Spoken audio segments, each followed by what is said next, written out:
Digital cameras tend to have a sharper, more perfectly produced image that can sometimes lack character.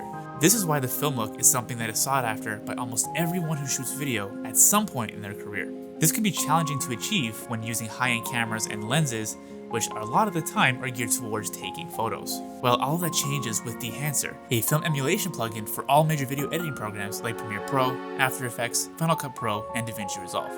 Unlike just adding a simple LUT on your footage to change how it looks, Dehancer was engineered over the course of many years studying actual film and print stocks and their behaviors to truly create the film-like look on your digital footage. So I'm going to show you the easiest way you can go about achieving this look for yourself by showing you what all the different aspects of Dehancer do. This won't be a super technical tutorial since there's no one way to dial in the settings for each feature, and Dehancer has extensive guides and tutorials on what everything does. But this will be more of a guide to show you the effects of each feature and how you can use them in combination to get the look you're after.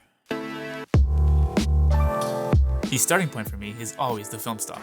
Dehancer has 63 photographic and movie film stocks to choose from, which can seem a little overwhelming at first, but quickly scrolling through them and trying them out one at a time can actually be quite fun.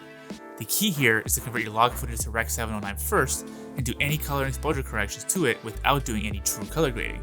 As you can see, some of these can be quite subtle looks, while others can be a bit more extreme. I like to play around with a few of the popular film stocks that are used in a lot of Hollywood productions like Kodak Ektachrome and Kodak Vision 3. Now, I know some of these might not be 100% accurate to the actual film stocks they were based on, but that would be almost impossible to fully achieve, so I don't think that's what's most important here. I think these film stock options will get you most of the way there, while definitely achieving the feel of these film stocks. The next thing I go to is film grain. This is such a recognizable aspect of film, so in my eyes, it's an absolute must to achieve the film look. Now I know it might be a little hard to see the true effects of the grain here on YouTube, so let's take a closer look. What I love about Dehancer's film grain is that unlike a film grain overlay video clip that you might put on your videos, this is truly generating film grain with different parameters that can be dialed in to change the look of the grain. So you can play around with the size of the grain, the amount, and how it affects the shadows, midtones, and highlights of your image. This is just simply not possible with the film grain overlay clip, and in my opinion, this just looks far superior. Film grain really does help give your videos a more organic feel, really helping take away that super clean digital look of our modern cameras. And yes, DaVinci Resolve does have its own built-in film grain, which is quite good, but overall, I feel Dehancer's is a bit softer, which really gives it that classic film look. But if film grain is the only thing you're after here, then I wouldn't necessarily spend the money on Dehancer because DaVinci's is still great. But I have a feeling if you're watching this video here today, you're after the entire film look, not just good-looking film grain. Now, these next two features go hand in hand, but I'll start with halation.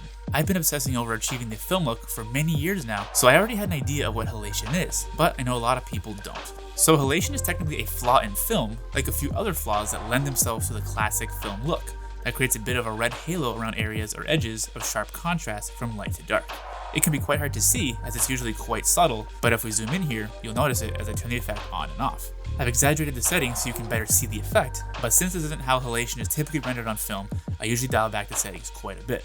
Halation is usually quite hard to see or notice, but again, like everything else we're talking about here, it's really when all these effects are used in combination that they truly make up the film look. Bloom is the next feature that goes hand in hand with halation. Typically, if there's halation occurring when shooting on film, you'll most likely also have at least a bit of blooming, which is why I usually use both of them together. Bloom or blooming is typically a softening glow of the brightest highlights in your image, which can also add an overall softening look to your image. Screw-on filters like the black pumice filter do a really great job of adding this look to your footage, but the look will be baked in since you will be recording with the filter on and won't be able to remove it in post if you wanted a cleaner look.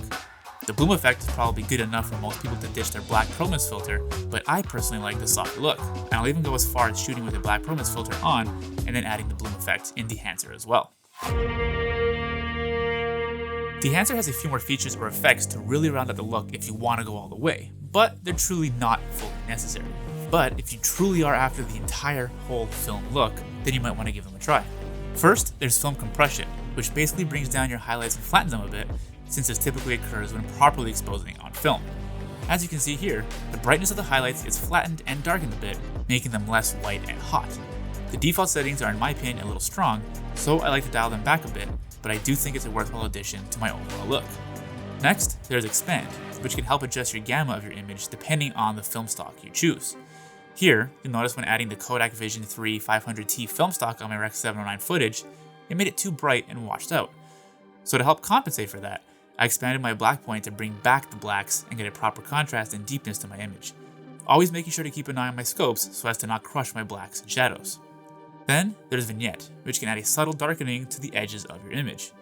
The size and shape is fully adjustable, as well as how feathered and dark it is, so you can really dial in the look of your vignette. Next, we have film breath, which creates inconsistencies with exposure and color. If you're going to use this feature, I really think it works best by making it super subtle, and I try to minimize how much it affects the color, as I don't like the variation in color as much as I do exposure. And finally, we've got gate weave, which makes your image jump around a little bit. This is to mimic how film can jump around while being fed through the camera or projector. These last two features will definitely give you a grungier look, so they may not always be necessary, but you can absolutely get creative with it and use them to your heart's content. While Dehancer is probably the definitive tool to really help take your digital footage and make it look like it was shot on film, it is not perfect and won't be for everyone. There's obviously a lot going on behind the scenes with Dehancer when it is running, so it really is taxing on your computer's resources and will slow it down significantly.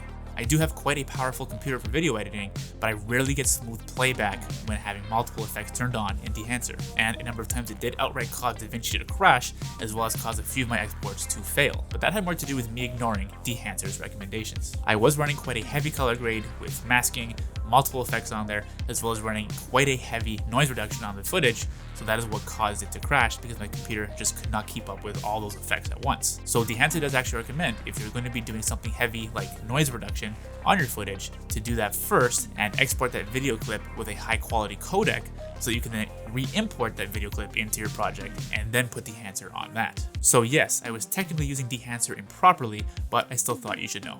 And render times will be significantly longer while using Dehancer, so keep that in mind if you're using it for projects with a tight deadline. So if you are expecting a flawless experience with Dehancer with super smooth playback, you will be disappointed, but I truly do believe that the pros far outweigh the cons. So if you want to check out Dehancer for yourself, you can download a free trial at the link down below, or if you are interested in purchasing it, you can use the link down below as well, or my personal code to save 10% off your entire purchase. As always, thank you so much for watching, don't forget to subscribe, and I will see you next time. Ciao for now.